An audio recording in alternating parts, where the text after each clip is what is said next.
Dicari warganet kali ini bersama Rocky Gerung. Waktu itu Rocky Gerung waktu di Q&A pertama kali ada pertanyaan yang belum terjawab nih. Coba kita lihat pertanyaan apa sih sebenarnya? Wah, Q&A dendam banget nyimpan pertanyaan. Jadi gini Bang, di antara Pak SBY, Pak Prabowo dan Pak Jokowi kira-kira yang lebih pintar dari Abang ada nggak?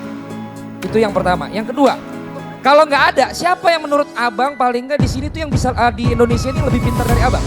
Karena kalau sampai tidak ada, ini seperti saya ini jadi komentator, laganya lebih pintar dari pemain bolanya, saya bisa komentarin orang. Kalau itu gampang sekali, jawabnya gampang sekali itu. Tadi Siapa Bang yang lebih pintar sebenarnya menurut Bang Rocky? nah ini akibatnya kalau pertanyaan itu ditunda sampai hari ini itu. Karena berubah jawabannya? Berubah pasti. Karena pada waktu itu belum ada anak STM. Kalau sekarang yang paling pintar lah anak STM. STM itu jadi koagulan. Nah, tahu nggak istilah koagulan? Tahu bahasa kita Bang? Gini bahasa ya. kita. Ini kalau ini berserakan kayak minyak berserakan, nanti ada zat ditaruh di situ, dia ngumpul ini, dia narik zat yang lain itu. Namanya koagulan. Membuat jadi agulasi itu. Nah, STM ini adalah koagulan. Ditulis supaya gampang gitu. Marah nih. Jadi STM ini jadi koagulan dari seluruh kecerdasan oposisi. Jadi kalau ditanya siapa yang paling cerdas di antara mereka itu, ya anak STM.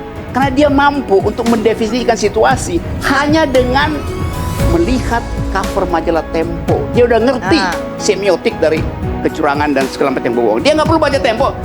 Nanti ada menteri bilang, Anda baca Tempo STM. Kami nggak perlu baca Tempo. Kami tahu apa artinya Pinocchio itu. Jadi itu kecerdasan publik ada di situ. Oke, Sultan, kamu fakultas apa? Bukan Fisip, teknik. fisip. Oh, fisip. Oke. Fisip ilmu Berarti kamu politik. belum terlalu pintar karena kamu bukan anak teknik. Oh, saya pernah belajar, saya pernah jadi mahasiswa fakultas teknik, jadi saya ngerti soal gitu. Saya juga fisip, jadi saya kayaknya Iya. nggak setara gitu loh pikirannya. Silakan. Gini, Sultan. sebetulnya saya pengen bertanya begini, Bang, Abang khawatir nggak kalau resonansi dungu? Tunggu, kata resonansi itu, lu tulis resonansi itu. Nah, ini yang pengen saya tanyakan. Masih dendam. Kata-kata dungu ini, apakah resonansinya itu tidak penghakiman, Bang? Ada ego Ini ya. intelektual. Jadi saya coba membela Oke. Bang Ruhut ini dari tadi dihakimi terus kan kira-kira begitu. Oke, jadi Anda berupaya untuk membela dia sambil menjadi devil's advocate saya, advocatus diaboli. Tahu artinya? Advocatus diaboli. Itu bahasa hukum Ruhut itu. Nggak pernah punya kompilasi. Ngomong aja. Ini Bang Ruhut terjawab. Saya kebetulan lawyer papan atas. Jadi jangan kau ajari ikan berenang. Ngomong aja. Ayo gitu. silakan. Ngomong aja. Oke. Ada lawyer paling tinggi di dalam taraf intelektual namanya Richard Posner. Dia menulis buku tentang economic analysis of law. Jadi acuan seluruh dunia, 13 kali terbit. Dan dia adalah hakim agung di Amerika Serikat. Itu diucapkan juga oleh beliau. Jadi kalau Anda nggak ngerti Richard Posner, Anda bilang Anda lawyer papan atas. Bagi Richard Posner, Anda itu papan yang paling dangkal itu.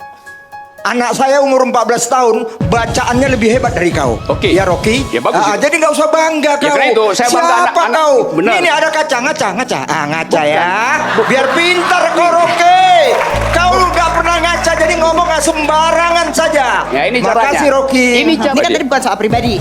Ini bukan soal pribadi, di sini kita nggak. Tapi pengennya nih kenapa nih dia justru nggak nyambung gitu kalau ngomongnya sama kita kan? Jangan, Move on dari jangan pertanyaan Sultan. Iya, kita harus berlari lah Bang, jangan persoalan-persoalan pribadi. Karena begitu Bang, yang saya khawatirkan justru ada cara yang dipakai oleh banyak intelektual kemudian. Gini ya, saya nangkap itu poinnya itu.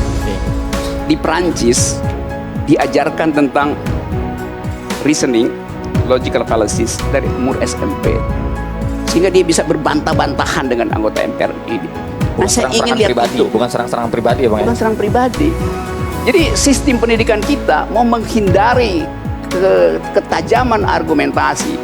Seolah-olah menganggap kalau tajam argumentasi itu tidak sopan. Sekarang saya terangkan. Sopan santun itu adalah bahasa tubuh. Pikiran tidak merupakan sopan santun. Pikiran yang disopan santunkan dalam politik itu artinya kemunafikan. Mas Budi, langsung aja Mas. Iya. Singkat. Pertama, Pak Rocky sekarang menjadi idola baru di kelompok yang bahkan di kelompok-kelompok agama. Di warganet lah, in general. Sama-sama bahaya dengan politik rezim, politik buzzer yang sangat yang Anda anggap berbahaya juga. Nah ini tadi sekali lagi bedanya di mana, Kit?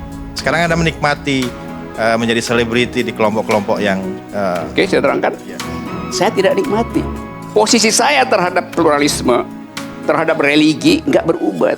Saya kasih ceramah di Ngeruki di sarang yang disebut sarang teroris segala macam tuh. Dia bertengkar dengan saya dengan argumen. Bahkan teman-teman Anda semua yang liberal itu yang sekarang bertengkar dengan sentimen. Jadi framing itu memperlihatkan bahwa kita sebetulnya menginginkan segregasi itu terjadi karena agama. Enggak, saya ingin pisahkan bukan orang suci dan orang kafir. Saya ingin pisahkan orang dungu dan orang yang berpikir. Oke, kalau gitu sekarang pertanyaan terakhir sebelum epilog nih. Bang Rocky nih kalau saya lihat di tweetnya itu masih juga nyebut bong. Kan udah lewat kita pemilu, udah selesai. Oke, udah lewat.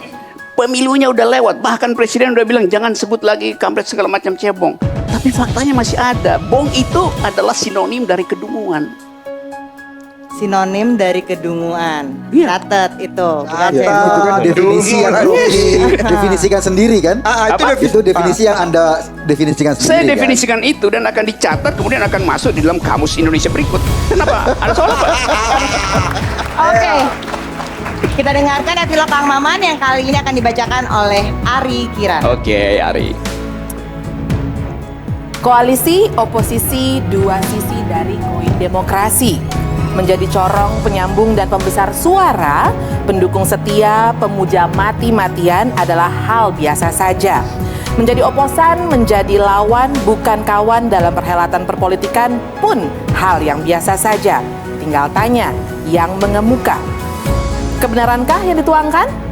Kebenarankah yang diperjuangkan? Atau semata dengungan keriuhan?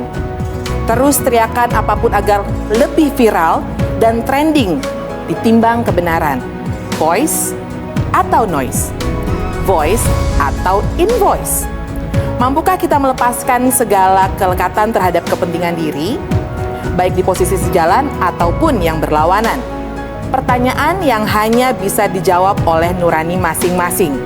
Nurani yang mungkin saja sejalan dengan ajaran, jangan mau dibayar untuk jadi bodoh. Jadilah cahaya yang menerangi, yang menerangkan, memperkaya wawasan, dan memberdayakan.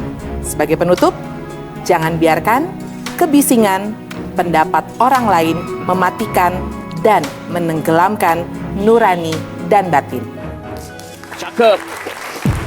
Terima kasih banyak Rocky Gerung dan tadi sudah ada Denny Siragar yang bergabung bersama kami dan terima kasih pada para panelis. Dan kita sekarang boleh berfoto. Kita akan kembali setelah kita akan kembali minggu depan di waktu yang sama saking serunya soalnya. Sampai ketemu minggu depan. Silakan.